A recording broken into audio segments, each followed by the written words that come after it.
Dansa SMK hebat, bentur yang berkuat, berdaya saing dalam bekerja, kami mandiri penuh cerita. Marilah kita generasi bangsa, berkunci yang menggerakkan, berwawasan tinggi, berbudi mulia, giat belajar sambil berusaha. SMK bisa. Bisa, hebat, bisa, hebat. Siap bekerja, santun, mandiri, kreatif. Salam vokasi. Vokasi kuat menguatkan Indonesia.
Menjadi penyumbang pengangguran tertinggi. Pertama, karena proses job search itu sendiri. Jadi artinya Lulusan SMK. BPS mencatat tingkat pengangguran terbuka di Indonesia per Agustus 2022 sebesar 5,86% atau 8,42 juta orang. Jumlah tersebut paling banyak berasal dari lulusan SMK. Berdasarkan data BPS, jumlah lulusan yang lainnya. Tapi sekarang kita coba ngomongin soal SMK, karena berdasarkan survei, ini banyak orang tua menyekolahkan anaknya ke SMK karena siap kerja. Lagi-lagi alasannya itu tidak bukan karena biaya pendidikan itu tinggi. Karena dari SMA harus ke pendidikan. Oke, itu kamar baiknya Pak ya. Mari.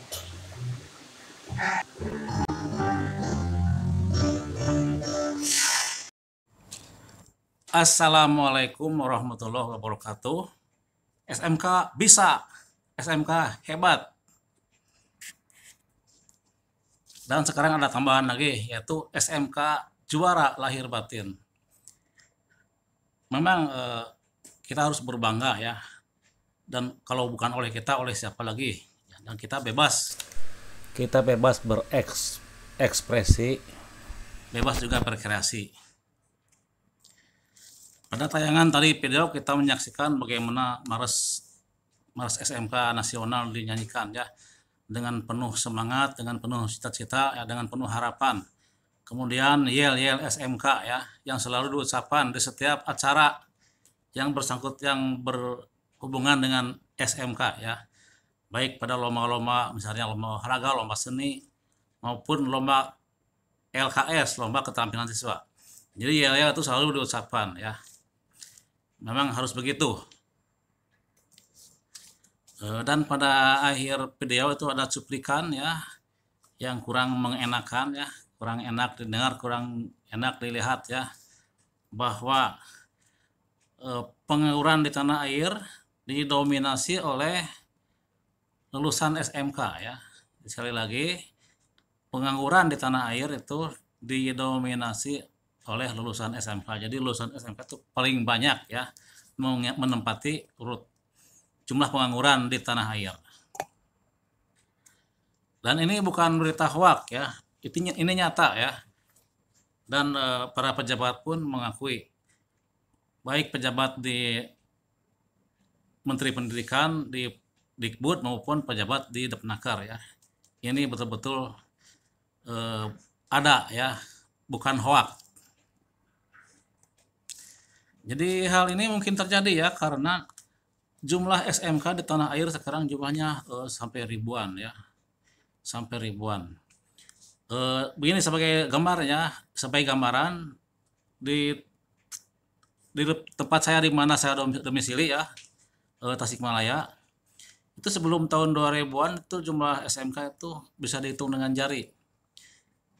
Sekitar 7 buah ya, yang negeri, yang 3, yang 4 swasta. Dan itu pun berada di pusat kota ya, berada di pusat kota. Jadi mustahil ada SMK berada di pelosok. Tapi sekarang tahun 2000 sampai sekarang ya, jumlah SMK itu ada di mana-mana ya, di pelosok juga ada ya, di tiap kecamatan ada, negeri dan swasta. Itu jumlahnya sekitar 200-an. Jadi betul-betul hebat ya, hebat. Betul bisa di mana-mana sekarang ya. Dan kalau pengangguran itu terjadi diakibatkan oleh misalnya lapangan kerja yang ada, misalnya terjadi peperangan atau bencana alam, itu misalnya lapangan kerjanya nggak ada, kemudian banyak yang nganggur, itu bisa dimaklumi. Tapi sekarang yang dimasalah adalah lapangan kerja ada ya, kebutuhan tenaga kerja ada, tapi kompetensi yang dibutuhkan itu tidak memenuhi syarat ya. Sekali lagi, kompetensi yang dibutuhkan itu tidak memenuhi syarat.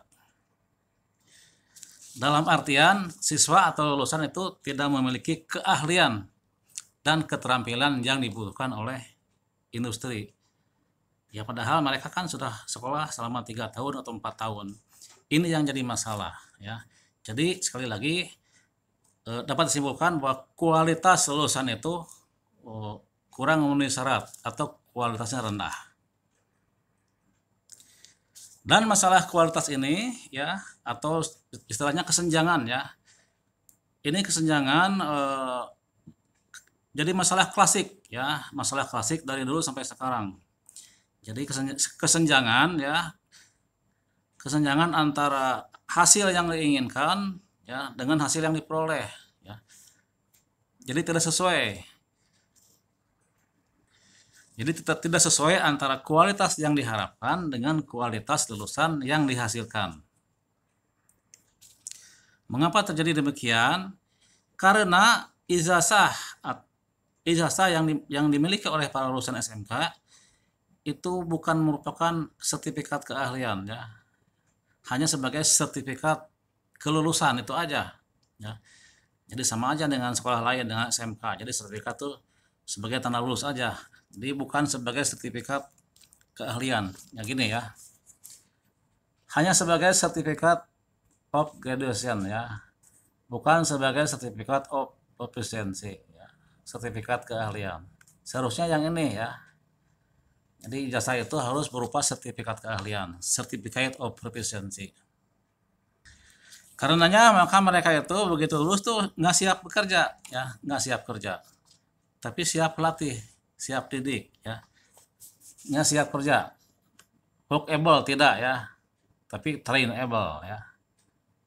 Harusnya kan workable ya, siap kerja dengan keahlian yang mumpuni. Oke lah, nah saya sekarang di sini ada piramid atau hierarki kedudukan tenaga kerja atau kedudukan. Nah, ini adalah kedudukan SMK dalam sistem pendidikan teknik. Ini hierarki di piramid hierarki ketenaga kerjaan ya di industri. Yang pertama itu sebagai engineer dihasilkan dari perguruan tinggi ya, universitas atau institut teknik. Yang kedua higher technician ya, posisinya ditempati oleh lulusan politeknik atau D3 vokasi. Nah yang ketiga nih sebagai industrial technician, teknisi industri ya, SMK 4 tahun. Yang keempat itu SMK 3 tahun nih ya, sebagai skilled craftsman ya, craftsman ya. Kemudian yang kelima itu semi skilled craftsman ya, atau operator.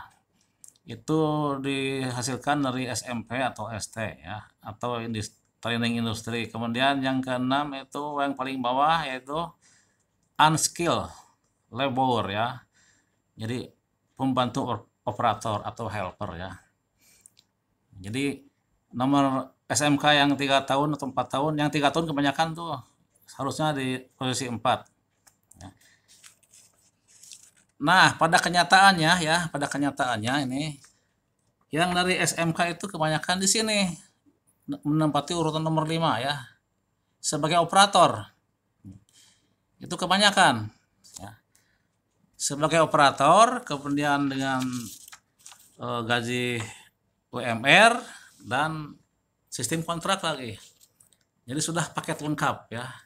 Operator, UMR, sistem kontrak lagi. Itu mending jadi operator. Ada lagi yang lebih parah ya. Ada yang tapi posisi sebagai asisten operator ya. Sebagai helper ya. Ada nggak? Ada ya. Banyak ya. Ya karena saking tidak berkualitasnya lulusan SMK. Jadi di setiap sekolah SMK misalnya suka ada BKK kan, BKK. Jadi kita merasa bangga dan tidak bangga lah. Karena ya di satu sisi mungkin bisa menyalukan tenaga kerja lulusan SMK ya. Di sisi lain ya kebanyakan itu ya posisinya sebagai operator, kemudian gaji UMR dan kontrak. Jadi kita nggak perlu lah kita menelusuri lulusan kemana aja. Sudah bisa saya duga ya seperti itu kebanyakan ya. Nah kan ada yang bilang kan ada apa yang misalnya yang diterima di perguruan tinggi, ada yang kerja di luar negeri.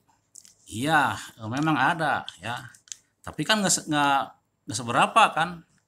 Misalnya jumlah lulusan tuh 800 misalnya ya. Yang diterima di perguruan tinggi 20 misalnya. Kemudian yang kerja di perusahaan yang bonafit berapa orang.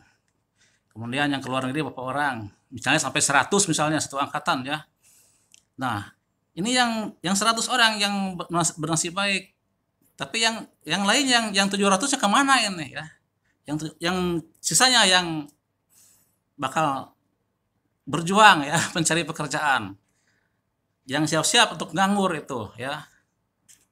Jadi lulusan sebelumnya sudah banyak yang nganggur, kemudian lulusan baru ya ada lagi yang nganggur. Jadi makin banyak yang nganggur. Jadi maaf ya di sini saya bukan memframing keadaan, memframing masalah, tapi ini realita yang ada seperti itu ya. Nah, kemudian mungkin timbul pertanyaan, kok mengapa bisa begitu ya? Mengapa kualitas lulusan SMK itu begitu rendah? Nah, mungkin timbul pertanyaan ya. Nah, ini pasti ada yang salah ya, ada yang salah. Mungkin ada yang salah, mungkin ini salah urus ya. Atau maltreatment ya, nih maltreatment, nih istilahnya gaya-gaya ya, biar supaya keren ya. Nih, maltreatment ya, maltreatment atau salah urus ya.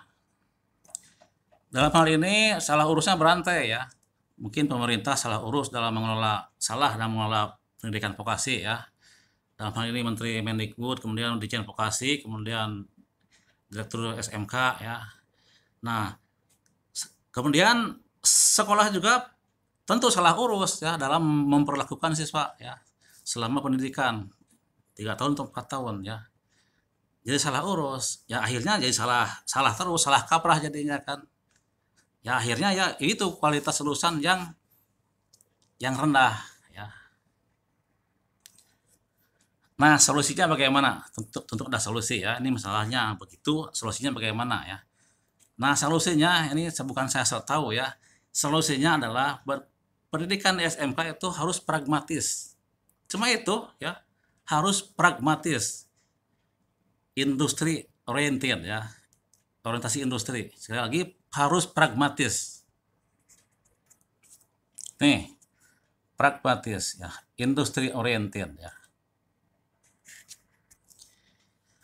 Pragmatis itu bagaimana pragmatis itu? Saya akan contohkan ya, contohkan nih begini, saya sudah pernah mengalami atau berpengalaman dalam mendidik atau melatih tenaga kerja untuk industri ya, untuk perusahaan, untuk bengkel ya. Itu mereka tuh lulusan SMK, negeri lagi ya, lulusan baru, fresh graduate ya, baru lulus. Nah, ternyata dia itu nggak bisa apa-apa ya. Sedangkan di perusahaan atau di bengkel itu harus bisa ini bisa itu kan. Nah, kemudian karena mereka butuh keterampilan, kemudian ya saya didik, saya latih, nggak begitu lama ya, 1 bulan, 2 bulan, 3 bulan sudah, apalagi 1 tahun ya. Mereka memiliki keahlian dan keterampilan untuk bekal seumur hidup. Jadi SMK juga ini kan 3 tahun ya. Kalau pragmatis akan lebih, siswa akan betul-betul mempunyai keahlian yang mumpuni ya. 1 tahun pun, jangankan 3 tahun, 1 tahun pun ya. Kalau pragmatis itu betul-betul siswa akan memiliki qualified ya, kualifikasi yang bagus. Apalagi kalau 3 tahun ya. Jadi harus pragmatis ya. Nah, kemudian mengapa harus pragmatis? Nah, ini sesuai dengan kurikulum 84. Nah, saya akan memperlihatkan nih kurikulum SMK ya. Sama halnya dengan SMA. Jadi setiap pendidikan itu ada kurikulumnya nih. Pertama kurikulum 94, kurikulum apa ini 54 ya. 54, kemudian 64, 76, 84, kurikulum 94, 99, 2004, kemudian KTSP ya, 2013, dan kurikulum Merdeka. Ntar setelah kurikulum Merdeka kita tunggu apalagi kurikulum yang akan datang ya, kita tunggu aja apa kurikulum namanya. Saya tandai kurikulum 84 nih karena nih kurikulum 84 itu merupakan jadi dalam kurikulum 84 itu terjadi perubahan yang sangat drastis ya. Memperbaiki kurikulum sebelumnya. Jadi kurikulum 84 itu bersifat pragmatis ya, berorientasi pragmatis, berorientasi industri. Itu saya baca di dokumennya seperti itu. Di dokumennya ya seperti itu. Jadi pragmatis, orientasi industri. Untuk menunjang kurikulum 84 ini, pemerintah dalam hal ini Mendikbud itu menerima bantuan hibah dari Bank Pembangunan Asia ya, dari ADB, ASEAN Development Bank, untuk menunjang kurikulum 84. Maka dibangunlah SMK dengan perlengkapan yang komplit ya, dengan gedung-gedung yang mewah ya, di sejumlah daerah di tanah air. Jadi di kurikulum 84 itu ya komposisi pelajarannya, pelajaran SMK itu terlihat yaitu 60% praktek, 40% teori ya. Kemudian pelajaran-pelajaran yang lain seperti bahasa Inggris, matematika itu saling berhubungan ya, dengan atau berkaitan dengan jurusan ya, dengan keahlian. Jadi istilahnya related subject ya, ini related subject. Jadi misalnya kalau bahasa Inggris itu ada kaitannya dengan Inggris teknik, kemudian matematika juga ada matematika teknik, berkaitan dengan teknik. Begitupun pelajaran yang lainnya ya harus saling berkaitan. Kalau sebelumnya kan nggak ada sama sekali. Karena saya mengalaminya gitu. Karena saya pun belajar sekolah di SMK menggunakan kurikulum 76. Kemudian sejak kurikulum 84 sampai sekarang ini ada instrumen kurikulum atau penunjang kurikulum ya. Itu istilah-istilah nih. Yang pertama ada pendidikan sistem ganda ya, dual system. Kemudian istilah link and match. Yang ketiga ini dulu terkenal nih, pengembangan sekolah seutuhnya ya, School Integrated Development atau SID, PSS. Kemudian Teaching Factory. Nah, kemudian yang sekarang baru tuh SMKPK ya, Pusat Keunggulan, Center of Excellence. Yang terakhir ada istilah BLUD ya, Badan Layanan Usaha Daerah. Jadi istilah-istilah ini misalnya link and match itu sudah ada dari dulu juga sudah ada ya, sekarang ramai lagi. Kemudian teaching factory itu dulu juga sudah ada, misalnya ini unit produksi ya, unit produksi. Kemudian BLUD juga ya, ya sama dengan unit produksi. Sama dengan unit produksi ya. Jadi istilahnya beda, bentuknya sama ya. Jadi instrumen pendidikan ini ya dari dulu sudah ada, dan setiap ada instrumen yang baru itu selalu ada ramai sosialisasi. Kemudian ini berakhir semuanya di IHT ya. Semuanya berakhir di IHT atau di workshop dari dulu sampai sekarang. Jadi berakhir di workshop, di pelaksanaannya tuh nggak begitu terlihat ya, karena apa? Indikasinya itu ya, kualitas lulusan masih rendah aja dari tahun ke tahun. Nggak ada peningkatan.